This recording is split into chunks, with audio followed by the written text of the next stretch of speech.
Local media requires local support to survive, so join us as a member at patreon.com/dailydetroit. That's patreon.com/dailydetroit, and thank you.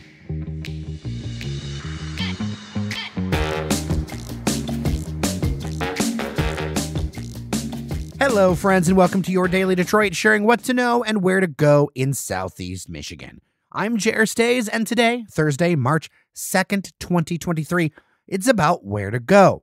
The Michigan Science Center has geared up their programming for 2023 with options like many listeners have asked for kids, but also some fun stuff for adults too. Then I'll share 3 things you need to know around town and send you on your way.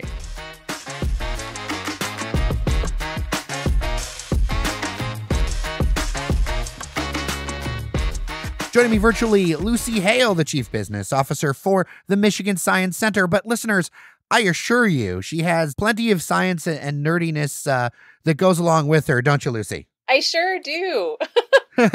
You know, with the title involving business, it's like, well, is it all about numbers? But really, I think, everyone connected to the organization's got to be about the mission with something like that, right? Absolutely. And, it's a title for a job that really is all encompassing of our museum. And my biggest goal here is to really ensure that everyone sees the Michigan Science Center as a destination and finds themselves at the center of science when they come here. So, part of my day is really spent in our numbers and in our data, but then part of my day is really spent with our team thinking about and dreaming about really fun and awesome things we can do. Well, and I have so many good memories of the Science Center over the years and iterations, and I'm just a huge fan of this kind of thing happening in Detroit and Metro Detroit, which, by the way, I want to mention before we get into all of these spring activities that are happening, we can toot your horn a little bit for being in the top 10, in fact, top 5, I would say top 3. Yeah, bronze medalists. We were just named the 3rd best science museum in the country by USA Today, their Reader's Choice 10 Best contest. And we've been in this contest a few years in a row now, and it's our 3rd year in a row placing in the top 5. So we're really honored. It means a lot to us that our constituents, our guests, our friends, our members, our donors, our volunteers, our staff, that everyone voted for us. And it's incredible. With everything coming up, I know the Science Center, along with a number of other institutions in Detroit, you are not alone in this, dealt with a number of challenges when it came to the pandemic and flooding and all that other stuff. But things are really turning the corner this spring. There are so many great events happening. And I'm just looking at this list here. I'm just going, wow, Lucy. Yeah, we are kind of back in full swing and full operation. And you're right, it's been a couple of years. 2020 and 2021 were rough years for us and many of the other institutions, not just in Detroit, but across the country. Everybody kind of had their own set of issues that were separate from the pandemic that impacted them. And this is our first year kind of back in the full swing of what a normal year would be like at the Science Center in the years before the pandemic. And so we're really thrilled that we're able to get our events back on the calendar. We're able to get our partnerships back up and going. Some of our teams, our education team is back to their full capacity. And it's really great. We've got programs, coming up on the calendar. Every week we've got something going on. And for guests, it means that every time you come to the Science Center, you're going to have a different experience. You're going to get to do a different program. You're going to get to see a different film. It'll always feel a little bit different, which is part of what we hope makes people want to come back over and over again. It's so heartening to see. So let's start to go through some of these things because there's a lot and I want people to know about them. You got a collaboration coming up with the Girl Scouts of Southeastern Michigan. You're going to be celebrating cookie selling season with scientific demonstrations. So I assume we're talking about the tasty science of cookies. Yes, we're talking about the science of cookies. And so we love the Girl Scouts and the Scouts as well. The Girl Scouts have been great partners of ours for many years. And so we offered to host troops selling their cookies in our lobby, which, you can come into our lobby and go into our gift shop without having to pay admission to the Science Center. So we thought that would be a nice thing. People could just pop in to get cookies. And then it kind of led to this bigger discussion about what else we could do around the science of the cookie. So on March 4th, which is this coming Saturday, we have a full day of activities planned with the Girl Scouts. And then some of those activities will extend through the whole month of March. So troops will be in our lobby on Saturdays and Sundays from March 4th until April 9th. Selling cookies. And then our education team has a couple of different activities they'll be doing in 2 different locations in the museum, one on the main level and at the Learning Launchpad, and then at the lower level at our explainer station. One of those activities is about cookie failures. So it's really about chemistry. and the role that different fats play in the baking process of a cookie. And also if you don't have certain ingredients, like if you don't have baking powder or baking soda, or what happens to your cookie. So it's really all about chemistry, and chemistry and baking go hand in hand. And then the other activity is called cookie excavation. And that is all about teaching archaeology skills and learning about how archaeologists do their work using a cookie as a model for an archaeological excavation. I feel like that's very relevant and understandable to people because, I mean, who doesn't like a good cookie? I know, right? And then on this Saturday, too, we have a partnership with Edible Wow. And so they tagged into this because obviously cookies are all about baking and cooking. So Chef Amanda Saab is coming on Saturday, March 4th to do a program at 1 p.m. called The Color of Butter. So that's all about what happens to butter when you cook with it and when you bake with it. And there will maybe be some cookie tastings that people get to participate in if they come to that program. Sounds like a tasty event. You know, I think it's just so great to use tools and things that people understand to kind of teach other concepts, right? So and it helps expand people and it helps expand kids' minds because, you know, there's so much more than just what you learn in school, but like having these additional programs are something that can not only like help teach kids and, you know, adults too. We learn through all this stuff as well, but it creates a memorable experience, right? I think that's one of the things that the Science Center does that I think sets it apart from so much else is those memorable experiences. Yeah. And, when you learn about science in school, some people really gravitate towards that kind of learning and really understand science from the education they get in their classroom. But some people need that real world experience for it to really connect and to understand, oh, this is something that happens every day in my life. And it's easier to understand sometimes for folks when they have that relevancy, with the content. And so that's one of the things that we strive to do here at the Science Center is have opportunities for people to connect with science in a way that really interests them and helps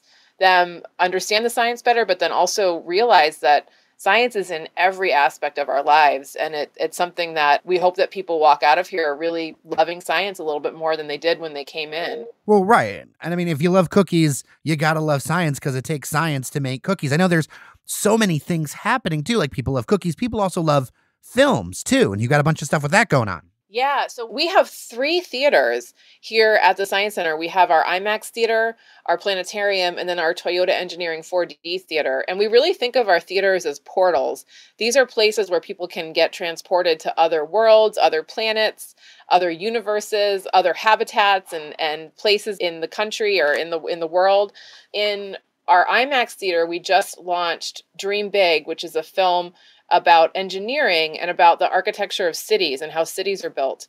And so that film takes you to some of the most modern buildings across the world and really explains the science and technology that went into those buildings. It's absolutely beautiful film.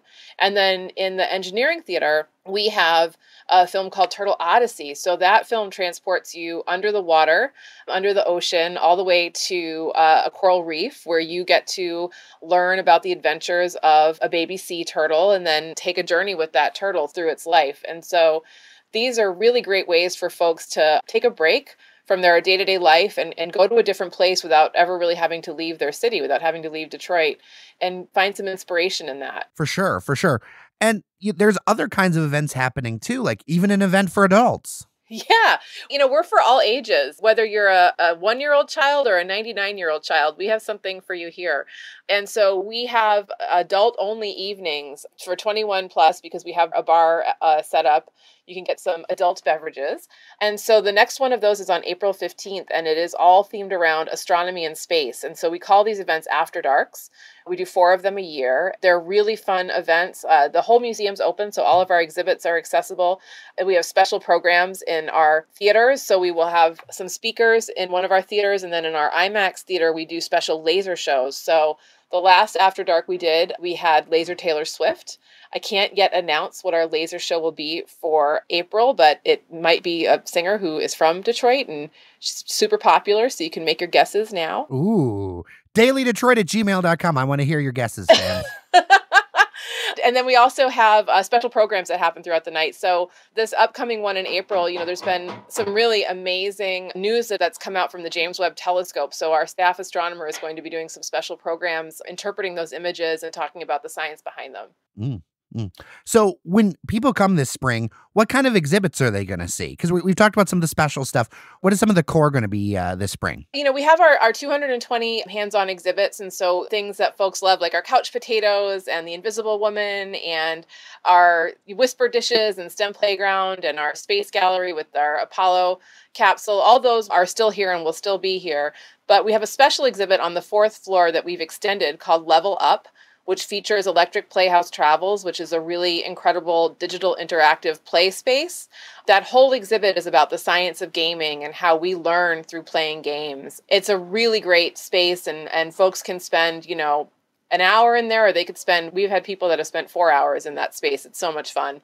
We're hearing from teachers and parents that their kids are really making connections to problem solving, to STEM learning skills, and even to careers in STEM through the experiences they're having in Level Up, which is fantastic. And then we also have this spring, with our exhibits, we have some spaces that we're changing out. So folks might have, some pop-up exhibits that are working with Lego. We might have some pop-up exhibits in our Spark Innovation Lab that are all about invention. And then we have some new experiences coming into our early learning space that's on the lower level. Those things will be coming in, between March through May. Okay. And you really organize them. I'm looking on the website here if you want to know more about them.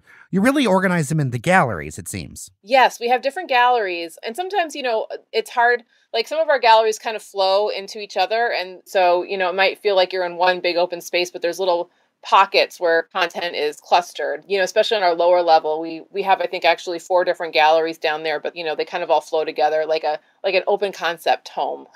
Well, very cool. Very cool. And it allows people to try to explore things and try things and sample things, which I think that is so important, Yes, absolutely. And for parents too, I think it's nice for parents because if you've got kids of different ages, you can all be together in the same space, but not on top of each other. So, if a parent is with a child under the age of 5 in our early learning area, their older child might be in the Spark Innovation Lab and they're just right next door to each other. So the parents can have, eyes on all their kids because everything is kind of open. That is such a practical design thing that me as a non-parent, just a cool uncle, I totally appreciate that. That makes a ton of sense. Yeah. So if there are any 2 or 3 key tips, if someone's going to come to the Science Center this spring, let's say they pick a day that they want to go do this, what are 2 or 3 key tips for people coming to the Science Center? Maybe they haven't come in a while. Maybe it's their first time. So a couple of things that I think are good for folks to know. We don't require people to purchase tickets in advance online, but it is helpful to ensure that because we are getting so busy, I do recommend people go online to get their tickets just to ensure that you have a spot. You can also buy your film tickets right there on the website, so it makes your check-in a little bit faster when you come. And then when folks come downtown, the queue line is a great way to get to us, but then we do have a small parking lot, but there is a lot of parking around our building. So there's street parking, and then there's also a parking garage that is owned by Wayne State that's just across the street. And so a lot of people don't know about that garage, and that's a great parking place. If our lot is full, or if you don't want to park on the street, or if you can't find street parking, that's a great place that folks can park. And then we do allow people to bring food in. We don't have an on-site restaurant, but we do have a farmer's fridge that has fresh salads and bowls and sandwiches. But folks are able to bring their food in. And if you want to go to lunch, you can come back. Your ticket that you get is good for the whole day. So if you want to pop out to Shields and get some pizza and come right on back, you can do that.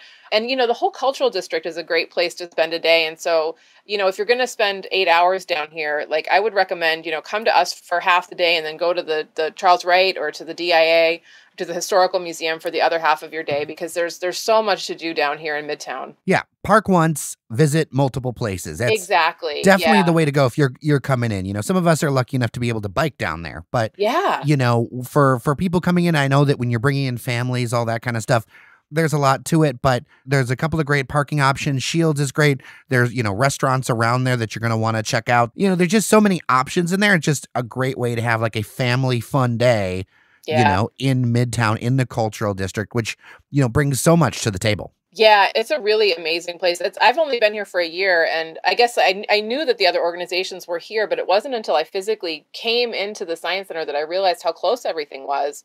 And it's so walkable, especially if you've got young kids. It's a great way to explore a city. Oh, for sure. I mean, I used to live in the cultural center just a couple of blocks from there myself, and it was on my dog walk, and I really realized, You could walk around the DIA and you will see so many great cultural institutions, in one short walk. It's such a center and such a wonderful thing to have. Well, Lucy Hale, I really appreciate your time on Daily Detroit. I will point people to mi-sci.org if you want to learn more. And, why don't we check in once a season on what's happening ahead at the Science Center? Because I know people, they want options and great things to do in Detroit, and this is one of them. Oh, Jared, love that. Thanks so much for having me. We're really thrilled to be on the show.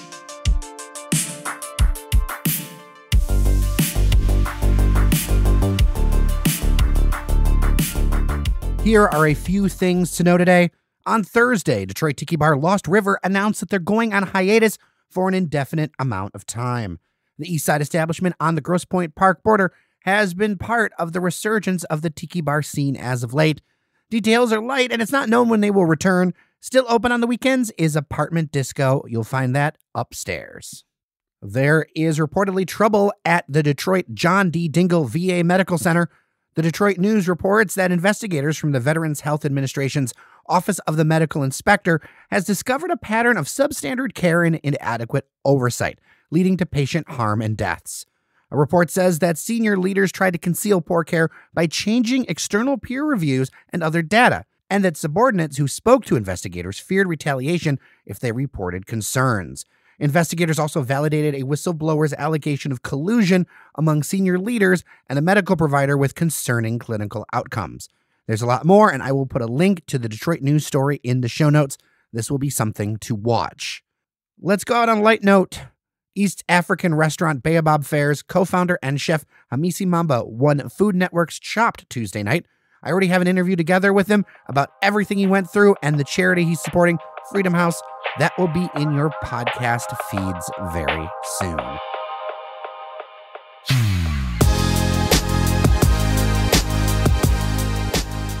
As always, feedback is welcome. dailydetroit@gmail.com. Thank you so much for listening and for your support.